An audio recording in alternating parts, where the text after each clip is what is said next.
Syria, एक देश जो कभी मध्य पूर्व का सांस्कृतिक और ऐतिहासिक गहना था, आज खंडहरों और तबाही की कहानी बन चुका है। 2011 से शुरू हुआ सीरिया युद्ध लाखों जिंदगियों को निगल चुका है, शहरों को मलबे में बदल चुका है और दुनिया की सबसे जटिल मानवीय त्रासदियों में से एक है। लेकिन यह सब शुरू कैसे हुआ? क्या यह सिर्फ एक विद्रोह था या इसके पीछे तेल, सत्ता और वैश्विक साजिशों का खेल था? आइए इस दिल दहलाने वाली कहानी में गोता लगाएं और जानें कि सीरिया युद्ध की आग कैसे भड़की। सीरिया युद्ध की जड़ें 2011 में अरब स्प्रिंग से जुड़ी हैं, जब मध्य पूर्व के कई देशों में जनता ने तानाशाही शासनों के खिलाफ विद्रोह किया। ट्यूनीशिया, मिस्र और लीबिया में प्रदर्शनों ने शासकों को उखाड़ फेंका। सीरिया में भी यह लहर पहुंची, लेकिन यहां कहानी अलग थी। सीरिया में 1971 से असद परिवार का शासन था, पहले हाफिज असद और 2000 से उनके बेटे बशर अल असद। बशर का शासन अलावी समुदाय, शिया मुस्लिमों का एक अल्पसंख्यक समूह पर टिका था, जबकि सीरिया की 70% आबादी सुन्नी थी। अलावी शासन ने सुन्नियों और अन्य समुदायों को हाशिए पर रखा, जिससे असंतोष बढ़ता गया। मार्च 2011 में दक्षिणी शहर दारा में एक छोटी सी घटना ने आग लगाई। कुछ स्कूली बच्चों ने स्कूल की दीवार पर बशर के खिलाफ नारे लिखे, जैसे तुम्हारी बारी है बशर। सरकार ने इन बच्चों को गिरफ्तार कर प्रताड़ित किया। इससे गुस्साई जनता सड़कों पर उतर आई। प्रदर्शन शांतिपूर्ण थे, जो लोकतंत्र, आर्थिक सुधार और भ्रष्टाचार के खिलाफ थे। लेकिन बशर की सरकार ने इन प्रदर्शनों को कुचलने के लिए सैन्य बल का इस्तेमाल किया। सुरक्षा बलों ने प्रदर्शनकारियों पर गोलियां चलाईं, जिसमें दर्जनों लोग मारे गए।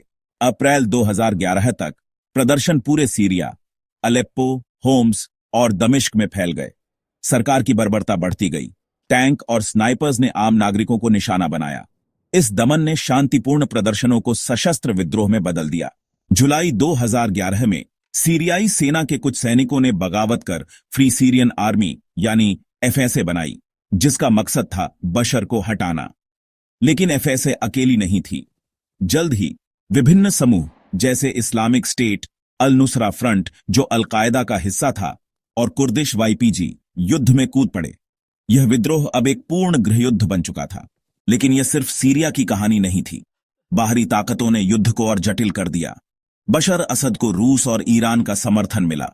रूस, जिसका सीरिया में तार्टस नौसैनिक अड्डा था, ने बशर को हथियार, पैसा और 2015 से हवाई हमले दिए। ईरान ने अपनी सेना और हिजबुल्लाह, जो लेबनान का शिया समूह है, को भेजा, क्योंकि वह सीरिया को शिया प्रभाव का हिस्सा बनाए रखना चाहता था। दूसरी ओर अमेरिका, सऊदी अरब और तुर्की ने विद्रोहियों, खासकर एफएसए, को हथियार और प्रशिक्षण दिया। सऊदी अरब और कतर ने सुन्नी विद्रोहियों को फंड किया ताकि शिया प्रभाव कम हो। यह युद्ध अब सीरिया से ज्यादा क्षेत्रीय और वैश्विक शक्तियों का प्रॉक्सी वॉर बन गया। तेल और भू राजनीति ने भी युद्ध को हवा दी। सीरिया के पास तेल भंडार हैं और यह मध्य पूर्व में तेल और गैस पाइपलाइनों का रास्ता है।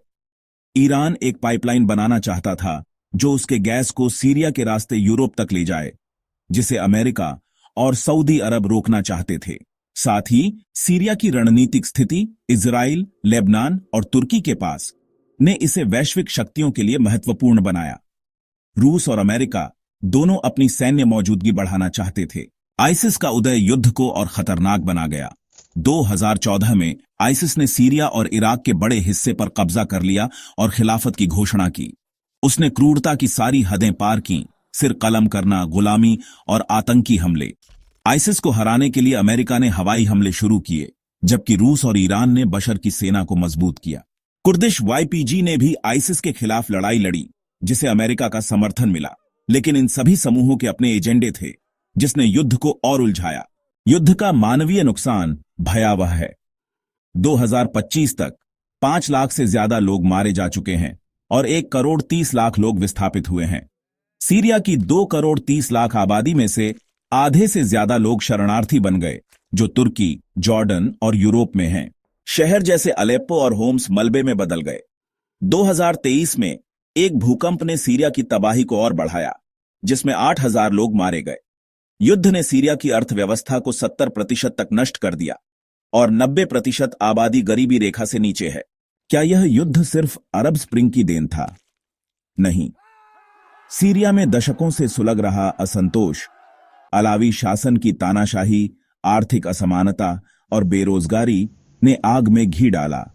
बशर की क्रूरता ने विद्रोह को गृहयुद्ध में बदला और बाहरी शक्तियों ने इसे वैश्विक रणभूमि बना दिया। रूस और ईरान ने बशर को सत्ता में बनाए रखा, जबकि अमेरिका और उसके सहयोगियों ने विद्रोहियों को हवा दी। 2025 में युद्ध कम तीव्र है लेकिन खत्म नहीं हुआ। बशर असद अभी भी दमिश्क में सत्ता में है, लेकिन सीरिया 4 हिस्सों में बंटा है। सरकारी क्षेत्र, कुर्द नियंत्रित उत्तर पूर्व, तुर्की समर्थित उत्तर और विद्रोही इलाके। शांति वार्ताएं जैसे जेनेवा और अस्ताना प्रक्रिया नाकाम रही हैं। रूस, ईरान और तुर्की अब सीरिया के भविष्य को तय करने में बड़ी भूमिका निभा रहे हैं, जबकि अमेरिका की मौजूदगी कम हुई है। सीरिया युद्ध की कहानी सिर्फ एक देश की नहीं, यह सत्ता, धर्म और वैश्विक हितों का टकराव है। यह हमें सिखाता है कि छोटी सी चिंगारी कैसे पूरे देश को जला सकती है और बाहरी ताकतें कैसे मानवीय त्रासदी को बढ़ा सकती हैं। क्या सीरिया कभी फिर से उठ खड़ा होगा या यह तबाही उसका स्थायी भाग्य बन जाएगी?